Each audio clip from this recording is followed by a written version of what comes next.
Hello and welcome, everybody. We are here at the Beer Ladies podcast once again. Thank you for joining us. It is sometime in January, and that means dry January for a lot of people. And we thought that today we would take a look at non-alcoholic beers, which may seem a little weird for a beer podcast, like a Beer Ladies podcast, but it really isn't actually. There's lots of reasons not to drink alcohol in general for lots of reasons, being pregnant, being, wanting to drive, just not feeling like it, which is a perfectly valid excuse to not drink anything. There's plenty of reasons not to drink, and I'm sure we're going to go through it. But I'm your host, Thandi, and today I'm joined by my excellent friends, Christina, Carolyn, and Katie. Give us a wave and a hello, everybody. Hello. Oh, it's so nice to see you guys for a Beer Ladies podcast again. And let me remind you just before we go into what beers we're going to be drinking tonight, we are on Facebook, Twitter, God, where else are we? Instagram. We're at all the places. You can find us on any of your podcast networks, as well as on YouTube if you prefer to watch along. Some people are more visual, so we're kind of everywhere you need us to be, and hit us up. Righto. As this episode is kind of like a whole thing of what are you drinking, why don't we just start with Ms. Carolyn, who, by the way, has recently moved back to Texas and is going to tell us, she's going to be our truly global representative for like all beers in and around that area, which like we're going to learn from this. I'm going to be jealous all the time, right?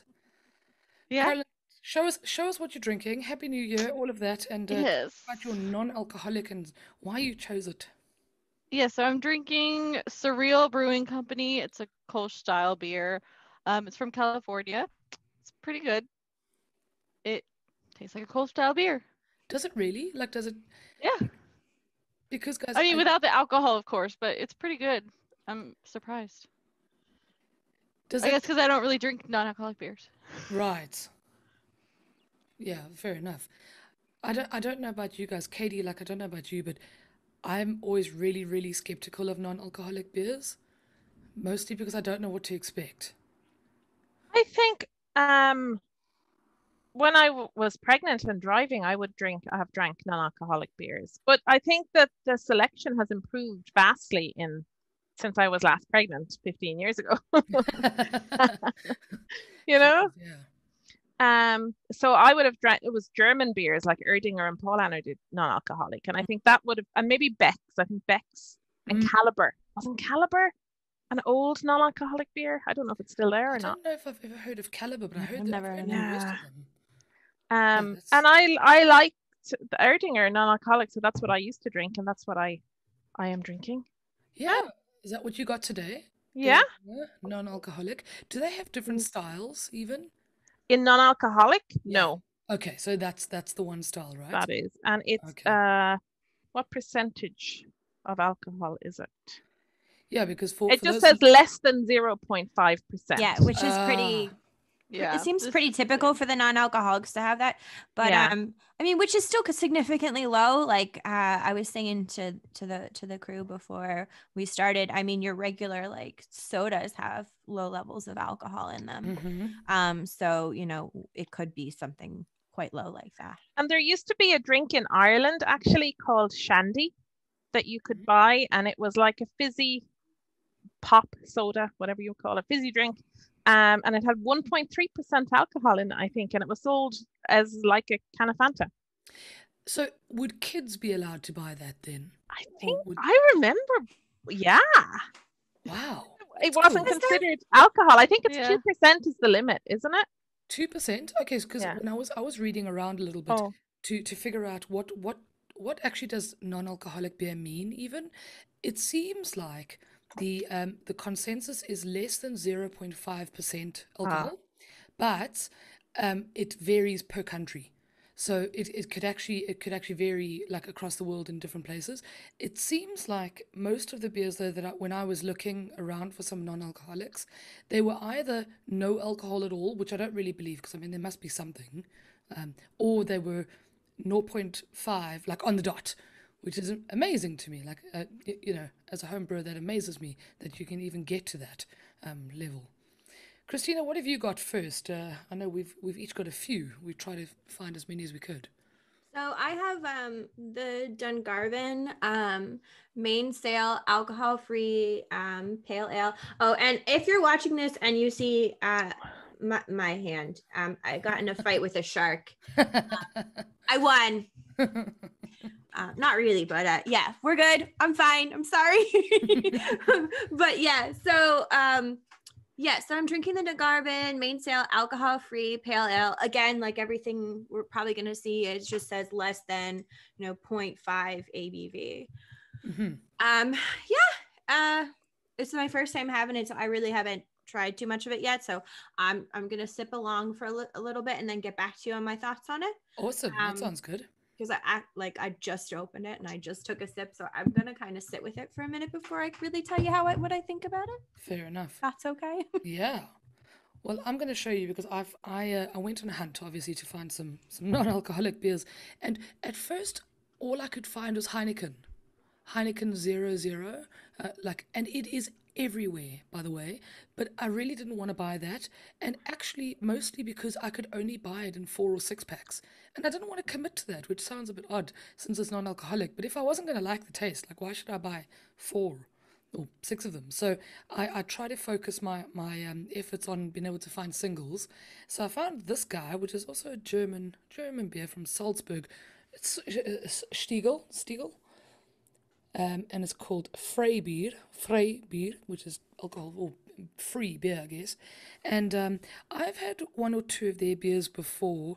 Nothing that I can remember off the top of my head, but I'm drinking this one now, and it's I think meant to be like a lager, okay?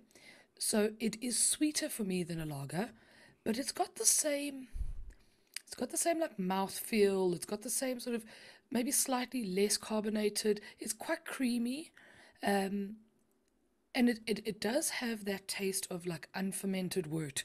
So if you're a brewer, if you've ever been to a brewery and tasted unfermented wort, it's got that kind of malty, Horlicksy kind of taste to it. So that's actually what this tastes like, which in its own right is quite delicious, actually.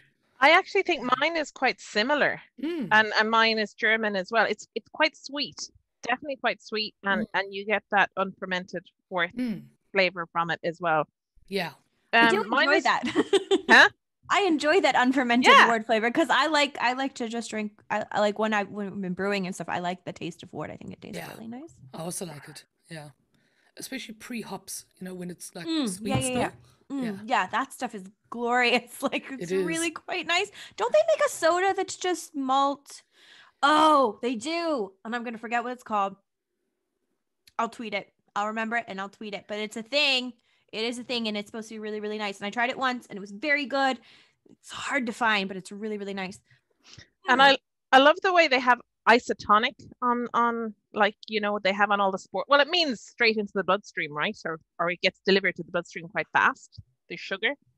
So, but I would associate that with sports drinks. It's really interesting that you say that, Katie, because actually there was a study done. It was only one, so it doesn't mean that it's verified by any means.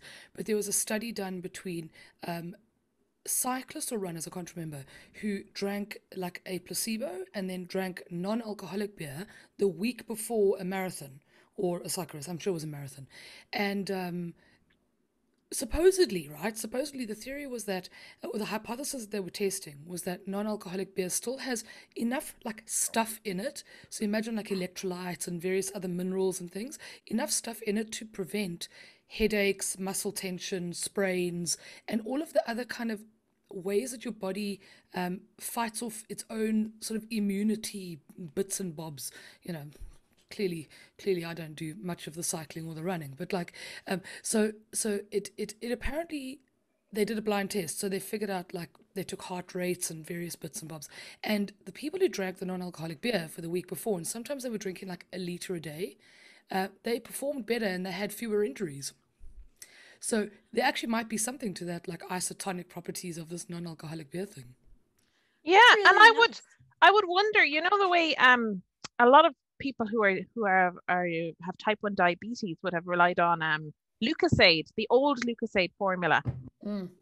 They were I don't know if it's hypo or hyperglycemic, if they needed a sugar hit. And I'm wondering if non-alcoholic beer would do that. I don't know, because it's a lot of sugar, right?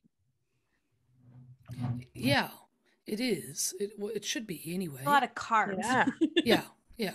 I mean, it comes down to how you make it, as far as I understand. Now, there are two ways to brew non-alcoholic beer, and people listening at home and watching along, please, comment and come and correct me, and let's all learn together. But the two ways that I know of are kind of not having enough sugars to ferment in the first place, as in having a low grain, or a low, what's the word I'm looking for, guys?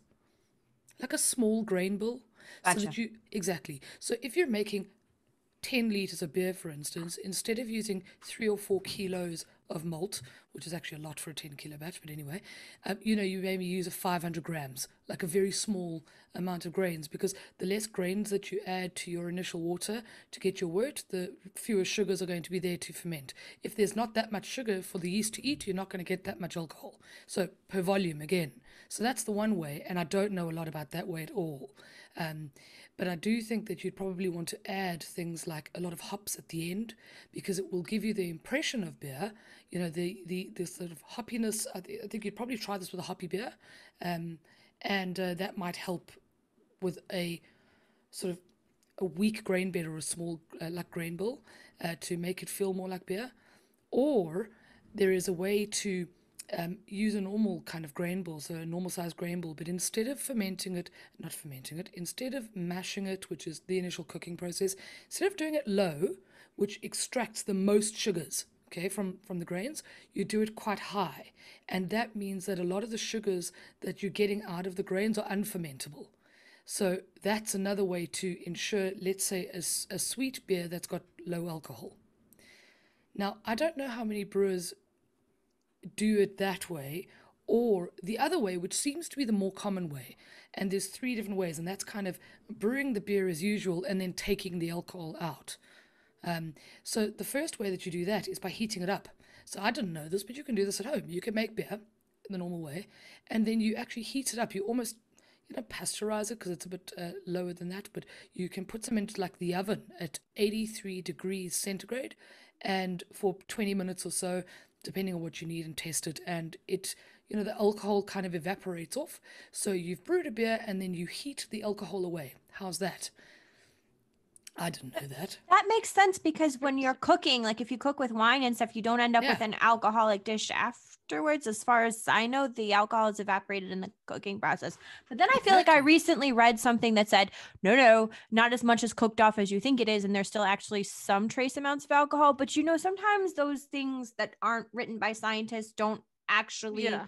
Like it's just it's like some kind of a ridiculous headline, but then it's like, but it's 0.000 like 1-2, and they're like, but it's still alcohol, and you're like, come on. But you think, my mom makes a strawberry daiquiri cake, and like sometimes the alcohol, obviously it's baking, but like you can still sometimes taste it like in the cake. I mean, it's still good, and it's not like a lot, but like you can still taste that like there is or was alcohol in this cake. I don't know, it's pretty good. It sounds delicious, and I want this recipe. It's so good. I know. I can't give out the recipe. It's a family secret under garden key, but I'll have to make it one day. That's okay. I'll Google it and see if I can. I'll make it when I come visit. I'll make it and I'll bring it. How about that? That sounds perfect. Stay at my house and make it as much as you want. Tandy's like, yes to that, please. I think my frustration with a lot of non-alcoholic beers that I've tried is that they're very watery, right? Yes, this tastes like water. I feel like I'm just drinking water. Yeah, like they're very watery, and that might just by nature of the process. But like I was thinking of Whiplash's micro IPA, because they have like the oats and all that stuff in there, and I was wondering if maybe it would be better if we had a non-alcoholic beer with that like more complex grain bill, with some things to sort of try to make up for where you're missing the alcohol, because a lot of them they're just so watery. Like it's like watery with a bit of hops in there, and you're like, that they tried, but it's just I feel like try harder. Yeah. I feel like those are probably the beers that use those like small grain bills with big volumes of water, because that's what it sounds like, right? Yeah. Like the Dungarvan one that I'm drinking now is quite hoppy. Like it's really, really nice. Like the finish is lovely. Like it's nice and bitter. It has, what does it have in here? Challenger Amarillo hops, and you definitely get that in there, and that's absolutely lovely. So I'm not taking a dig at this, but I feel like in general the pale ales and the IPAs, and the non-alcoholic, I'm drinking a Kolsch right now. And again, that might be by nature, but surely we can get better at this and get it so we can fill that gap a bit, maybe with oats, maybe with just a creamier, denser. We need more of a mouth feel. I need more. Remember, those are sugars, so you add that, and it's going to add like sugars to the brew, which is going to give the yeast more right. But here's my question for people who brew. Why, if we're making it a beer, right? Like, can we? Oh my God, I'm gonna get killed. Right. So we know that yeast adds certain flavors and like esters and these kind of things. And for some beers, like this part is like really, really important. These yeasty flavors add so much to the brew. But I wonder if anyone's experimented with not fermenting it. Like if you get, you have your. How do you make the alcohol if it's not fermented? But it's not going to have alcohol because it's a non-alcoholic. Oh, non-alcoholic beer. Okay, I get you now. Like if someone's just made the wort, added, hops to the boil, and just called it a day. I think. Has anyone done that? I don't know. I'm just trying to think of it like kind of from a brewing perspective, because that's what I'm trying to figure out. Like, what would you end up with? Because obviously you don't have the yeast, so it's not going to ferment. You're not going to have any of those yeast characteristics. So what it's kind of like, what are we giving up? Like we're obviously trading the yeast character in the beer. Like obviously that's a thing that we're trading, right? We know that's happening. That and the carbonation is also probably gone. But you could force carbonate, right? So you could force carbonate, of course. So like I'm wondering, has anyone done that? Is that an option? Has anyone tried this at home, folks? Like, has anyone in their labs and their little homebrew kits, and our big homebrew kits, I should say, done anything like that? I'm just curious. That's a really good question. I mean, that's a really good question. And exactly. So what would the difference be if it's not fermented? Besides maybe some sort of technical term of not being able to call it a beer at all. Yeah. What would the flavor difference be? Because I feel like okay, so you make the wort. You're mashing the grains in. You're getting all the sugar. So first you have something sweet, then you have to boil it so that it sterilizes, and you add the hops, which adds bitterness. So now you've got something that is slightly more concentrated than before, and it's also got bitterness, right? Then you add the yeast, and the yeast is going to take the sugar, and it's going to eat it, and it's going to poop carbon dioxide and alcohol. That's what it does. So it takes away the sugars that were there to begin with, leaves behind some of them, which is like the unfermentable ones. So my gut instinct says that you'd probably end up with something really, really sweet if you didn't ferment it, but maybe you could offset it by not having as much grain. Yeah, and you could also mitigate that by adding more sort of, you could add more aroma hops, you could add more flavoring hops, you could add more bittering hops. Like you could balance that more, but you'd have to really go in with the hops, I think, pretty intensely there. Also possibly rye to kind of boost up that bitterness. You could have a darker grain bill, so you could be working with something like a stout. So you could have more of like the roasty grains and like aim for more of a roastier kind of a malt flavor instead of like not necessarily like the lighter styles. Might be better. Obviously, because there's not any yeast character, that eliminates a whole range of beers that are dependent on the yeast to give it flavor, because of course, like we know that the yeast does add a lot of flavor to certain styles and certain yeasts. Certain styles, like saison, you could probably have a non-alcoholic saison. No, but I would be. This is something kind of now I want to do this because I just need to know. Like I need to know for person. But like I do say that like I don't know that it could probably still be called a beer, because like this is another thing that I was going to show you. So this is a ginger beer, and this has no alcohol, like not a drop of anything in here, right? And this is still beer, So I think they could probably still call it a beer. Ginger beer is called that though because normally it does have yeast. So it's made normally from ginger, yeast, and sugar and water. Yeah, I mean, but I guess like nowadays, I mean, like no one has really like beer is not necessarily a protected word as much as like say champagne would be or something like that. I think you could probably still call it beer. Well, if you live in beverage, if you live in Germany, I think beer has to but the Reinheitsgebot, boat, which is 4 ingredients. So anything craft is basically an ale. I have words about that, but I'll okay. for another episode. I was talking on mute. We have root beer in the States that has no alcohol whatsoever in it. It's just a soda. Yeah. I mean, I'm sure it has a little bit of alcohol because, as Christina said earlier, all sodas. But like, it's called root beer. And I just did a little bit of internet research while you were talking there. Apparently, you can get yeast. You can get engineered yeast that will ferment really, really slowly, so that your alcohol in the finished product is really, really low. Ooh, so that you still get it. You still get a little bit, or it might be selective in which sugars it ferments as well, if it's glucose or lactose or stuff like that. So people have been thinking about this. I want to do this. Does anyone else want to mad scientist with me in the after times and just like have a lot of fun doing this? Because this sounds like a lot of fun, just trial and error until we can kind of find a combination that works. But this sounds like a lot of fun. Thank you, Thandi and Katie, for just sharing all this information and for answering all my ridiculous questions. I have more because that was only the one way of removing alcohol was by heating it up.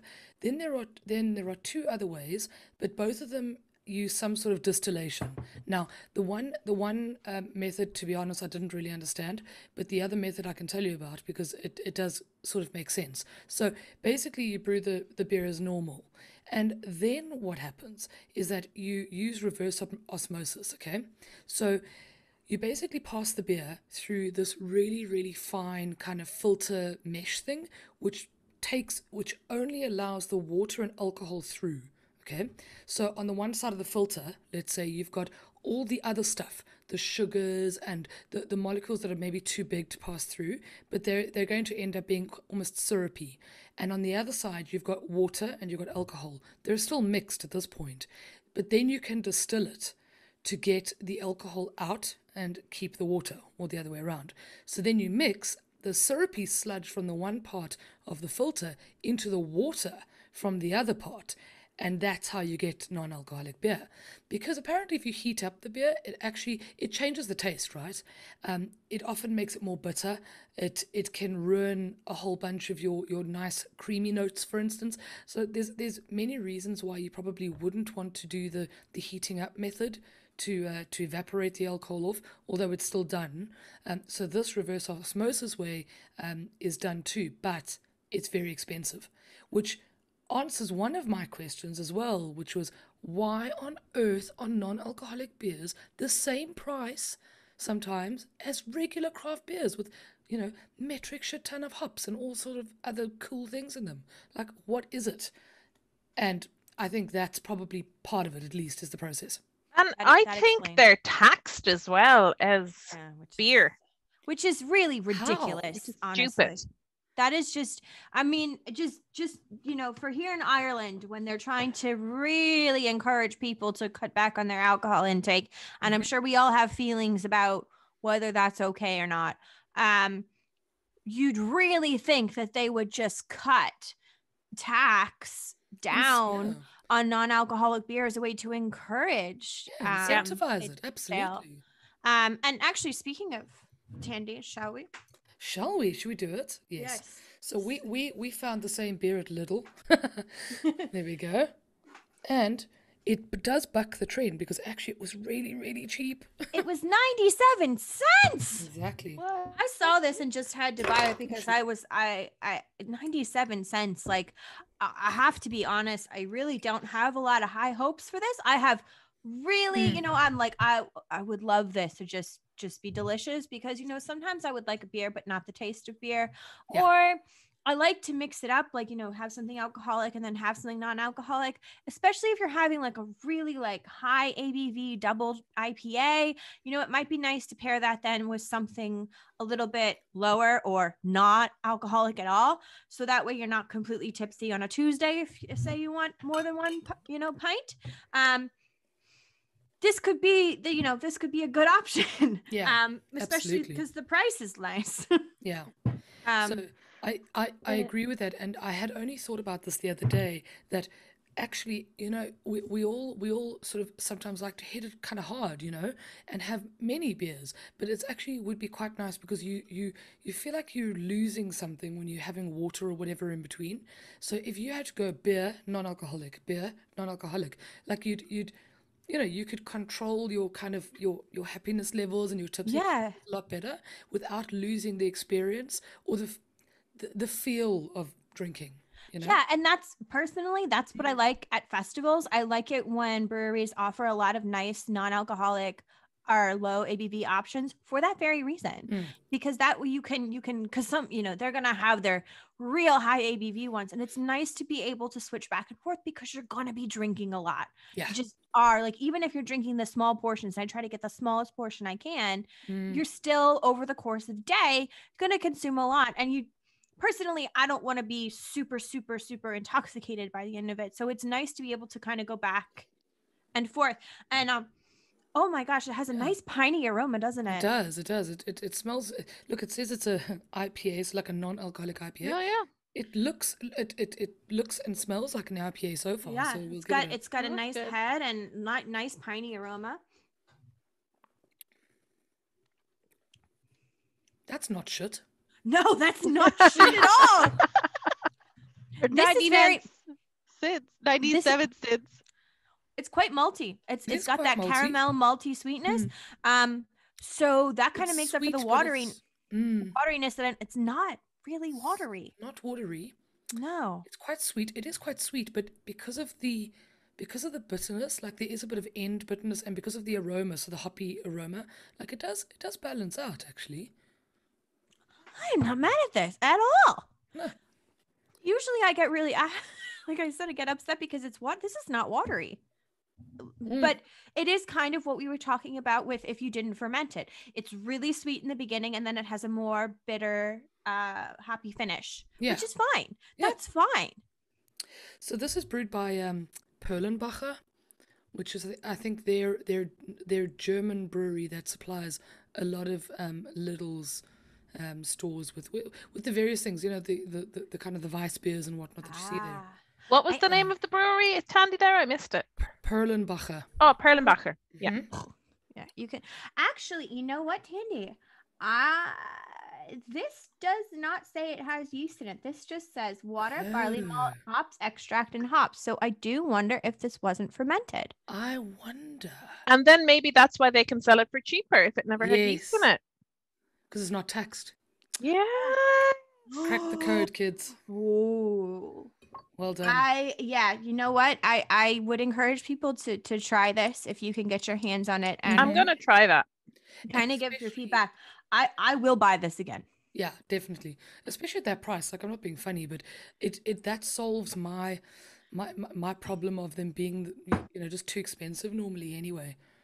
Yes, because I really don't want to pay the same amount for craft beer for a non-alcoholic beer. And I know people are going to go, Christina, that doesn't make sense. You know what? It probably doesn't make sense, but my little brain just cannot wrap my head around it. No, same. Yeah. But yeah, this for 97 cents, like, sweet. This is better than a lot of more expensive ones I've had. And it does actually taste beer-like. Beer. Yeah. Yeah, that's good. It is sweeter than you'd want an IPA to be. Yeah, but it still tastes like a beer, which is incredible, especially without the yeast. Like, I mean, there's some stuff going on in there that I'm not the biggest fan of. Like, I can definitely get some DMS off of it, which is sort of like a cooked vegetable kind of a flavoring. If you're not a beer judge, if you are, you kind of know what I'm talking about. Like, there's definitely some of that in there, but it doesn't bother me too much. No. And it also might be a case of it's 97 cents, so I don't care as much. If this were, you know, like a 4 or 5 quid beer, I would probably have a lot more to say about that. Yeah. But at the price point, it also says less than 0.5%, which is interesting because, I mean, if it doesn't have yeast.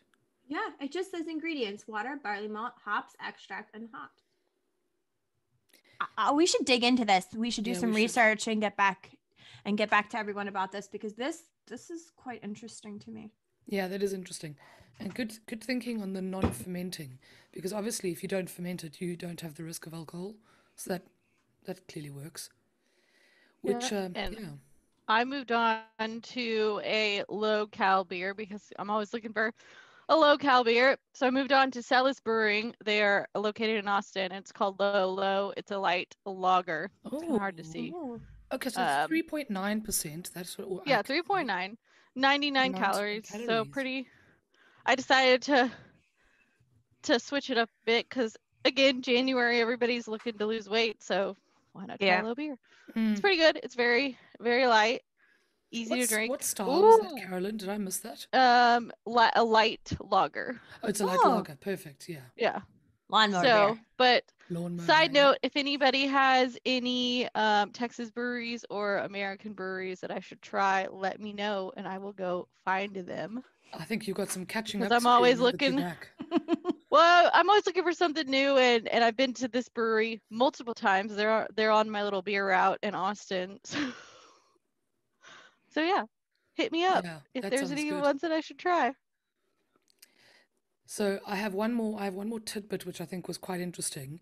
Now it's not fact, but it comes from fact. So we'll see what we think of it. But there is a theory out there that modern day kind of mass-produced lagers, as in the pale, bland and uninteresting stuff that we try and avoid most days, may have actually come from Prohibition times, when in the US specifically, beers over 0.5% were banned from production. So what would happen is that breweries, AB, InBev, all of those guys would produce what they called near beers, which were beers lower than 0.5%. So basically what we're calling non-alcoholic today. And the theory is that they potentially only, like when Prohibition was lifted, light lagers only just evolved from that, and that's where it stayed. You know, so that's almost what gave us Budweiser and Coors and all of those kinds of beers today. Interesting. That's really interesting. It's very light. Yeah, like very light. Yeah. So I mean, that's sort of like light lager, extra light lagers. I mean, it could very well have come from Prohibition times when, We'll have to do an episode on Prohibition in the U.S. because it's really interesting, because they also that's the type of malt tonic as well, which they they marketed to women and men, and it was the same sort of deal. But those malt tonics actually sometimes had the same alcohol or higher alcohol content as a regular beer, but they made them sound like medicine, and they addressed them, they advertised them as medicine. Of course that predates Prohibition, but they kicked it up a notch during Prohibition. But we'll have to go we'll have to have an episode on that with all a bunch of fun history stuff anyway. That'll be interesting. So Katie, I know you've got a new one, the Wicklow Wolf. Okay, I have a new one. Can you see that? Wicklow Wolf. Yeah, kind of. So non-alcoholic hoppy ale. And I even have my appropriate glass. Well done. Look at that. And it really is a bit like beery water, I'm afraid. Okay. All right, fair enough. Well, that's okay. Like we got to try. But now, that was 2. So we had Dungarvan and we had Wicklow Wolf. That's 2 Irish breweries that we know of with alcohol-free beers or non-alcoholics. So, do we know of any more? No, I mean, I've looked. There's a non-alcoholic cider actually that I would really want to try, but I haven't found it. It's so I definitely want to try that. I will kind of come back to my overall feelings on this. Yes, I think generally I'm missing the malt in this, but I think that's by necessity because of the way that they remove the alcohol. Yeah, that one. Lots of lovely hops in here. To be honest with you, this is of the non-alcoholic beers in this style. That is not beers like this one that may or may not, the one that Thandi and I had, those 97 cents that may or may not be fermented, but the beers that are missing, with the alcohol removed from them, I guess. Yes, this is probably one of my favorite. It's good. Like for what it is, it's good. It's got a nice hoppy finish. The bitterness is nice. You get a nice, I like that they did. What is it? I like the finish on this quite a bit. But you're drinking an alcohol-free beer. But I think you kind of expect that that you're drinking an alcohol-free beer. But yeah, I guess the goal is that you don't want to feel that way. I think maybe that's it. Maybe that's a thing where we just need to advance in technology, and maybe the technology is just way too expensive and we can't get there. But it's a pale ale and it tastes like a pale ale.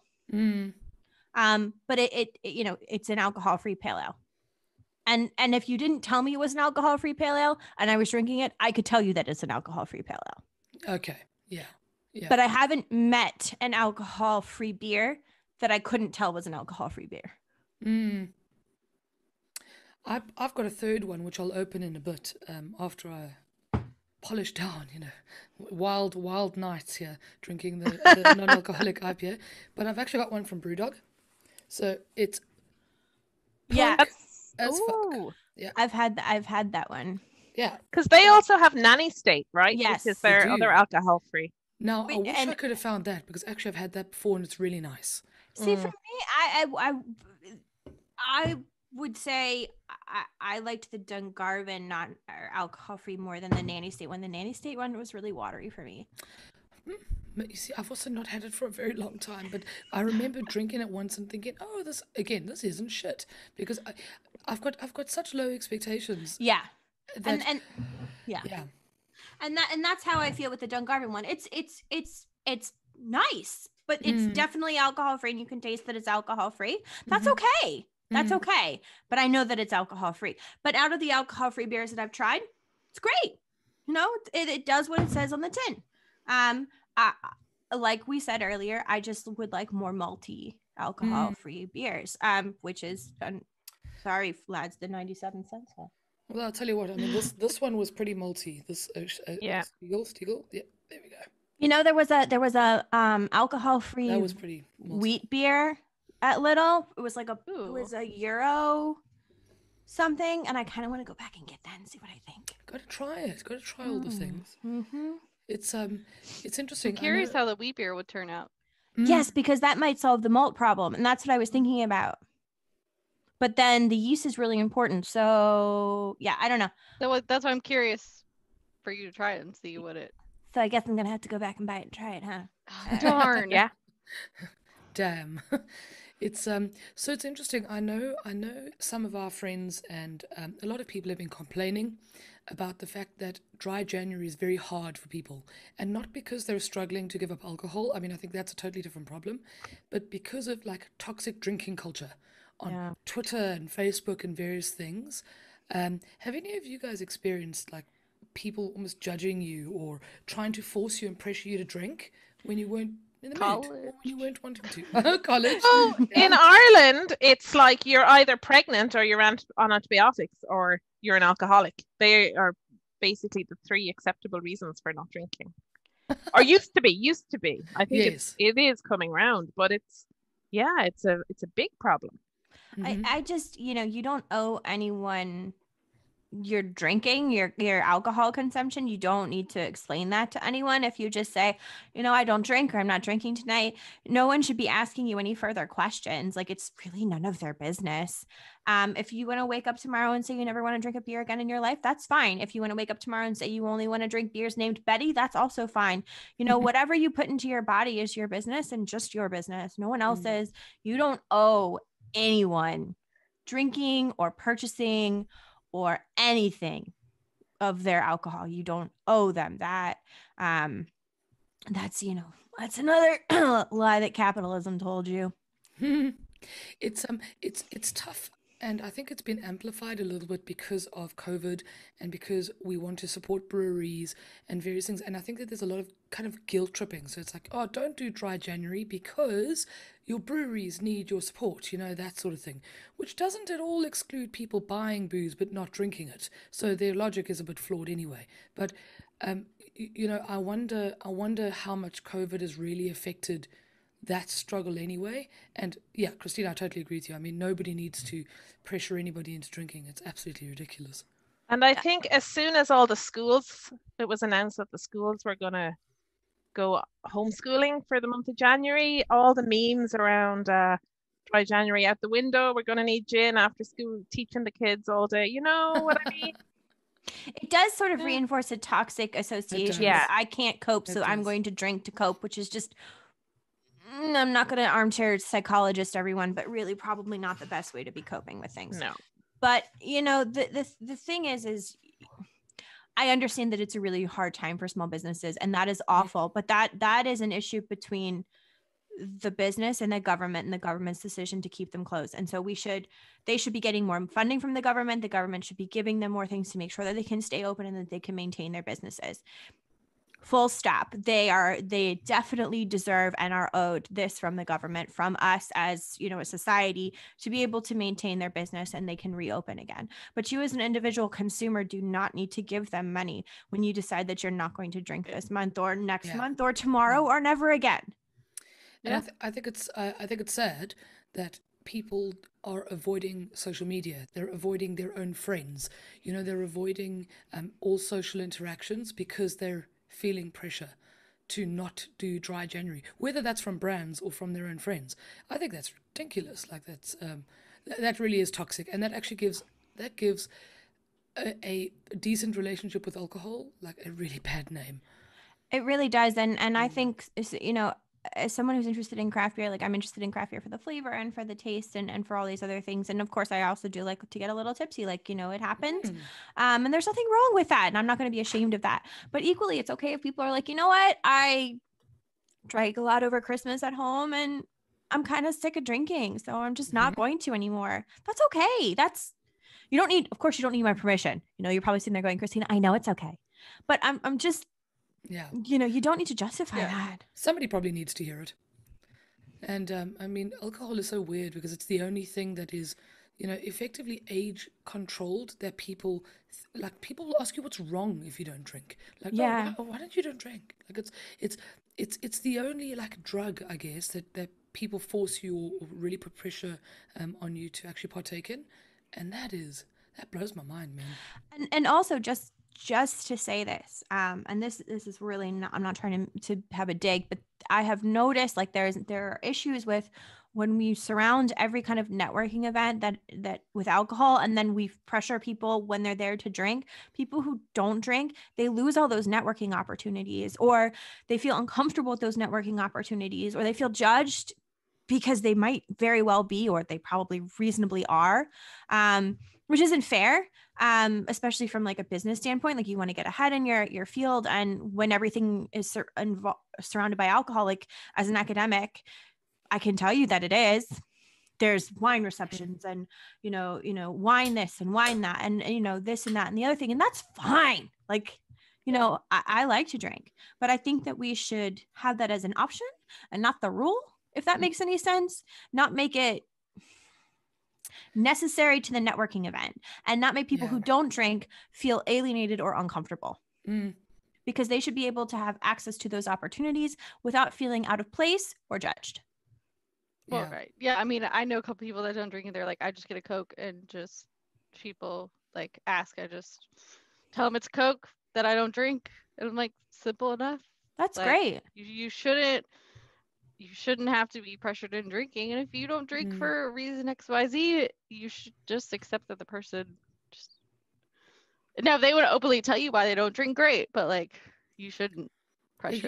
You actually don't have a right to know as well. No, and I've been guilty, and I'm sure I've been guilty of asking people why they're not drinking. I'm sure I have been. Yeah. Everybody has, and I'm sure if it's my friend who drinks all the time, they decide not to drink anymore, I will probably ask them, whoa, why? Oh, 100%. Yeah, if it's somebody that I work with or somebody that I'm friends with and I know they don't drink, I'm not going to sit here and ask them. No, I have I have a couple friends who don't drink, and you just, that's fine, but yeah, probably if it's one of my good friends, like one of you guys, and we're somewhere and we weren't drinking, I might be like, what's going on? You want antibiotics? Are you okay? Yeah. Are you like, yeah. Although you can actually drink with most antibiotics. Yes, you can. That's a myth. Oh, I've heard you can't, but good, interesting. No, it's a myth. It's a myth. Now there are some that you can't with, but most antibiotics you can drink on. It's perfectly fine. Huh. I just always ask, like, if I am going to go on to them, and thank goodness I haven't really been on antibiotics for a while, but I just sort of ask because I don't want to harm myself, and I also don't want to, if it's not going to do any harm, and if I really wanted a beer or something, well, then why not? Yeah. It's just better to ask. Exactly, because you're supposed to finish out your course of antibiotics and just say you're feeling much better by day 3, but you have a 7-day course. You should be able to go out and socialize if you want to. Yeah, and I mean, that's what the pharmacist is there for, to answer those questions. Yeah. So, I ask too, and they've always been very happy to answer all my questions. And I've never felt judged by being like, can I have a beer on this? Yeah. Yeah, but that maybe is also a symptom of the kind of society that we live in, where actually the pharmacists will be like, yeah, don't worry, you can drink, don't worry, you're fine. Like instead of just saying, just you're sick, go home, be okay, and don't drink beer. Okay, so I'm onto this brew dog now. Punk as fuck. Let's see. I mean, it smells very hoppy, very very also like piney, kind of dank. It smells yum. Like smells. And are you familiar with the regular punk? Okay. I love the regular punk. It's it would be one of my kind of go-to everyday beers. Yeah. Love it. Yeah.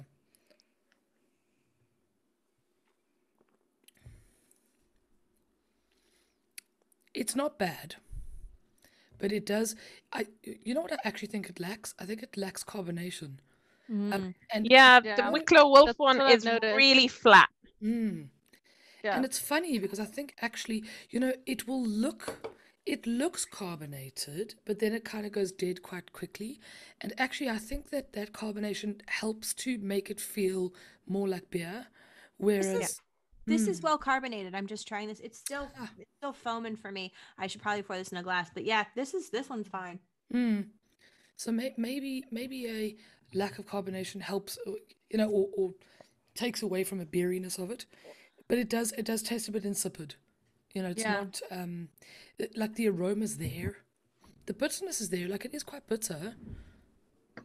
It definitely, like, it smells legit, but it just does lack on that body and that flavor. So yeah, kind of middle of the road, I guess. Yeah. Yeah. And sorry, when I'm saying this one, people who aren't watching, I was referring to the Dungarvan one. We're still working on some nice carbonation in there. So that's nice. I'd say my take on the non-alcoholic Irish beers that I've drank, the Dungarvan one, it's okay. Yeah. It's an all right non-alcoholic beer. If I had a choice of non-alcoholic beers and this was one of the options, I would pick this one. That's a good accolade for it. That is a good accolade. Yeah. Katie, I'm going to try that. Out of your 2, which one would you have again? Definitely it would be the German, the Erdinger, alcohol-free, I'm afraid. I really wanted to like the Wicklow Wolf, but it's really, really flat. It lacks a lot of flavour.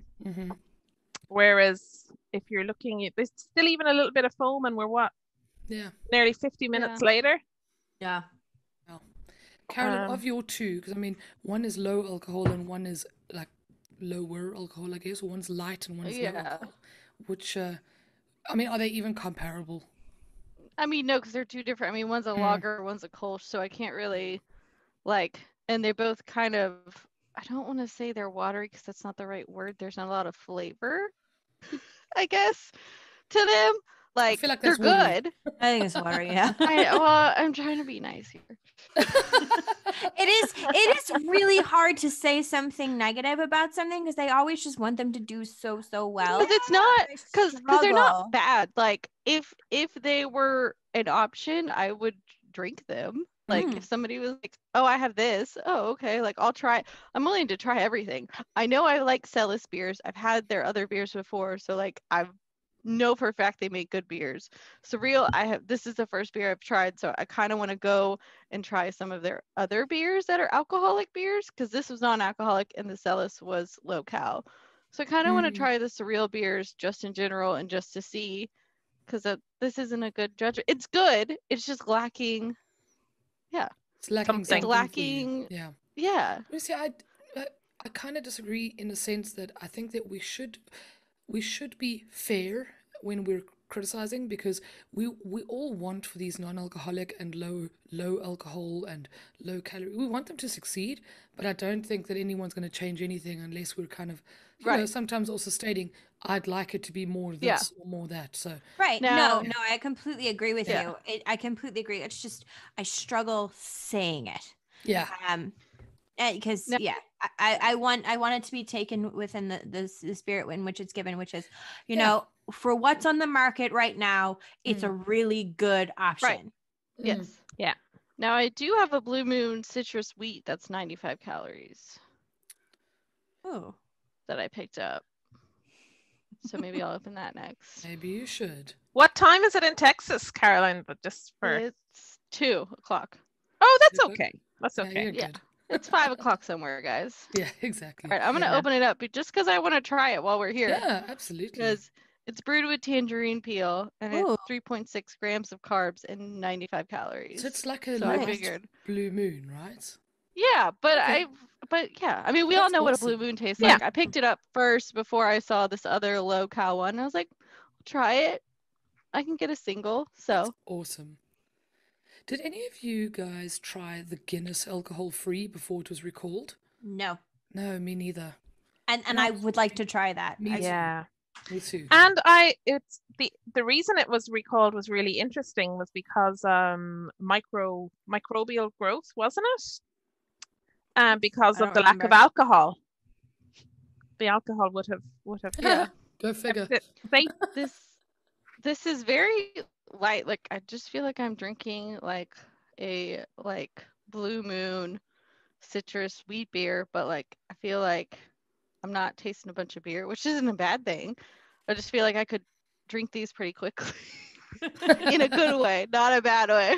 Okay. Well, yeah, that's not like it tastes. I can definitely taste the tangerine peel, which is different, and I kind of like it because it gives it a different because it gives it a different flavor.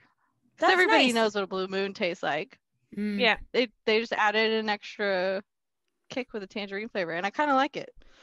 Kind of like it better. Well, that makes sense because I remember when I used to live in America, a lot of times they'd serve Blue Moon with like an orange slice. So probably adding the tangerine in there would probably cover up some of the wateriness and would kind of make a bit more of the flavor with the yeast and things kind of play well together. I like it.